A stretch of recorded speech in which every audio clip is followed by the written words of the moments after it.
ঐক্য বলে এই মুহূর্তে কোনো কিছু থাকা সম্ভব না, কারণ আমরা দেখতে পেয়েছি একটি ছাত্র সংগঠন বারবার করে, একবার তারা চিহ্নিত রাজাকারদের ছবি আপনার টিএসসিতে টাঙাবে, তার পরবর্তীতে তারা গুপ্তবৃত্তির মধ্য দিয়ে রাত 12টার সময় মিছিল নামাবে এবং তারা সাধারণ শিক্ষার্থীদেরকে বারবার উস্কানোর মধ্য দিয়ে, সাধারণ শিক্ষার্থীদের সেন্টিমেন্টকে ইউটিলাইজ করার মধ্য দিয়ে বারবার একটা মব পরিস্থিতি সৃষ্টি করবে।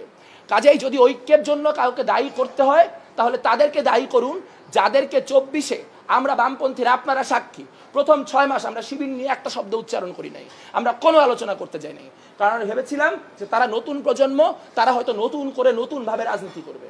কিন্তু এটা আমাদেরই বুদ্ধিমত্তার অভাব আসলে, যে আমরা ভুলে যাই যে আমরা যদি সকলেও ভুলে যাই 1971-এ জামাত ইসলামের অবস্থান কি ছিল, জামাত ইসলামী নিজে তা ভুলতে পারে না। ফলে তার বারবার করে 1971 ভ্রান্ত ছিল, এই রাজনীতিতে তাই ফিরে যেতে হয়। কাজেই তাদের সঙ্গে কোনো ধরনের ঐক্যবদ্ধ অবস্থান তৈরি করা তখনই সম্ভব যখন তারা প্রকৃতপক্ষে তাদের কৃতকর্মের জন্য ক্ষমা প্রার্থনা করবে এবং সেই অনুযায়ী তাদের রাজনীতি প্রকাশ্যে পরিচালনা করবে।